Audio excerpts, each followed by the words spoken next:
Captain থাকলে কি আর captain না থাকলে কি, ক্যাপ্টেন ছাড়াই বাংলাদেশ খেলতে নামবে, একের পর এক ম্যাচ জিতবে। ওসব ক্যাপ্টেন ট্যাপ্টেন বাংলাদেশ দলে লাগে না। আপনি যদি বাংলাদেশ দল এবং বিসিবির কর্মকাণ্ড পর্যবেক্ষণ করেন তাহলে আপনার এরকমটা মনে হতেই পারে, কারণ ক্যাপ্টেন্সি নিয়ে বিসিবির তাল বাহানা চলমান, কোনোভাবে কেউ সেটা আসলে থামাতে পারছে না। নাজমুল শান্তকে ক্যাপ্টেন্সি থেকে সরিয়ে দেওয়া, আবারও তাকে ক্যাপ্টেন করা, এরপর দেখলাম হচ্ছে টেস্টের ক্যাপ্টেন যিনি তিনি আবার ওয়ানডের ভাইস ক্যাপ্টেন, ওয়ানডের ক্যাপ্টেন যিনি তিনি টেস্টের ভাইস ক্যাপ্টেন। এই বিষয়গুলো তো চলমান রয়েছে। এরপর আবার ক্যাপ্টেনের রোল কি এবং ক্যাপ্টেনের করণীয় কি সেটা সম্পর্কেও যে বিসিবি খুব একটা কেয়ার করে না, সেটাই বোঝা গেল লিটন কুমার দাসের সংবাদ সম্মেলনের বক্তব্যে।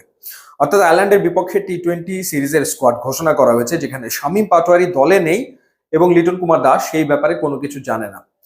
অর্থাৎ তিনি যে স্কোয়াড নিয়ে খেলতে নামছেন সেই স্কোয়াড সম্পর্কে তার কোনো ধারণাই নেই। তাহলে তিনি প্ল্যান করবেন কেমন করে?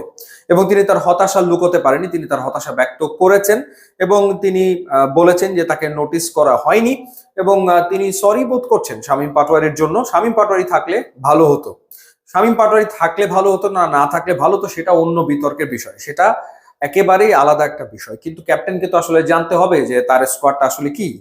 এবং দল সিলেকশন সারা পৃথিবীতেই যে প্রক্রিয়াতে হয় সেখানে ক্যাপ্টেনের ইন্টারফেয়ারেন্স ডেফিনেটলি থাকে, কারণ ক্যাপ্টেন একটা পার্টিকুলার প্ল্যান নিয়ে মাঠে নামেন।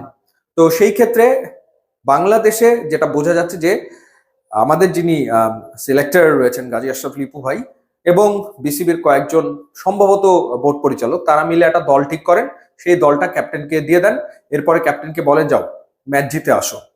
মানে এভাবে এভাবে কি ম্যাচ জেতা সম্ভব? বোর্ডের থেকে দল বানিয়ে দেওয়া এবং সেই দল নিয়ে ক্যাপ্টেন খেলতে নামেন, এই ঘটনা কিন্তু এবারে যে প্রথম তা না। সম্ভবত 2009 বা 10-এর দিকে সাকিব আল হাসান যখন একেবারে তরুণ ক্যাপ্টেন, একেবারে ইয়াং ক্যাপ্টেন, তখন একটা সংবাদ সম্মেলনে তিনি বলেছিলেন যে এটা তো আমার দল না। অর্থাৎ একটা দল গছিয়ে দেওয়া হয়েছিল ক্যাপ্টেন সাকিব আল হাসানকে, সেই দল নিয়ে তাকে খেলতে হবে। সো প্রসেসটা হচ্ছে যে এখানে সিলেক্টর কিংবা কয়েকজন বোর্ড পরিচালক, ক্ষেত্র বিশেষে বোর্ড প্রধান যিনি থাকেন তিনিও বহুবার নাক গলিয়েছেন, যেখানে তার নাক গলানোর কথা না তিনি নাক গলান, তারা নাক গলিয়ে একটা টিম বানান, সেই টিমটা তুলে দেন ক্যাপ্টেনের হাতে। রং প্রসেস, পুরোপুরি ভুল। ইনফ্যাক্ট সামনে টি-20 ওয়ার্ল্ড কাপ রয়েছে, সেখানে অবশ্যই ক্যাপ্টেনকে জানতে হবে, বুঝতে হবে।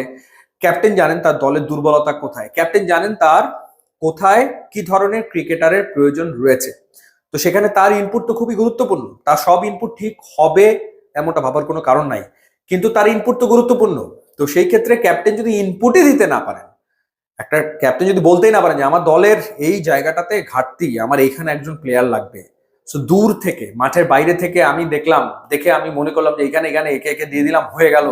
সো সেখানে তো ক্যাপ্টেন দ্বিমত পোষণ করতেই পারেন বা তার নিজস্ব ভাবনা আসলে থাকতেই পারে। সবচেয়ে বড় ব্যাপার হচ্ছে যে আপনি যে ক্যাপ্টেনকে রেসপেক্ট করেন সেটার প্রমাণ হচ্ছে আপনি দল গঠনের সময় ক্যাপ্টেনের একটা মতামত নিচ্ছেন। তো এখানে বাস্তবতা যেটা যে বোঝাই যাচ্ছে যে আপনি ক্যাপ্টেন্সি করছেন ঠিকই, কিন্তু আপনার কোনো রেসপেক্ট নাই। অর্থাৎ বোর্ডের থেকে আপনাকে একটা দায়িত্ব দেওয়া হয়েছে, কিন্তু আপনাকে কোনো রকমের রেসপেক্ট করা হচ্ছে না। মানে আপনি একজন পুতুল, পুতুল ক্যাপ্টেন হয়ে আপনি মাঠে নামবেন এবং আপনি ওই দলটা নিয়ে পারফর্ম করবেন। এরভাবে হয় নাকি? এটা কোনোদিন হয়? কিন্তু এই কালচারই চলমান রয়েছে বাংলাদেশে, যার কারণে মাঠে টিম ক্ষতিগ্রস্ত হয়, মাঠে টিম রেজাল্ট করতে পারে না। যে টিম দেওয়া হয়েছে সেই টিম যদি পারফর্ম না করে তাহলে ক্যাপ্টেন ডিরেক্ট বলতে পারেন, গো অ্যান্ড আস্ক সিলেক্টর, সিলেক্টরদেরকে জিজ্ঞেস করুন যে দল কেন হারলো, দল কেন পারফর্ম করতে পারেনি। অর্থাৎ মানে পুরোপুরি একটা প্রসেস যেটা ভুল, সেটার চর্চা চলমান এবং সেটা বছরের পর বছর ধরে। সে 2009-10-এ সাকিব ফেস করেছেন যা, এখনো লিটন কুমার দাস সেটাই ফেস করছেন এবং এভাবে কি লিটন কন্টিনিউ করবেন?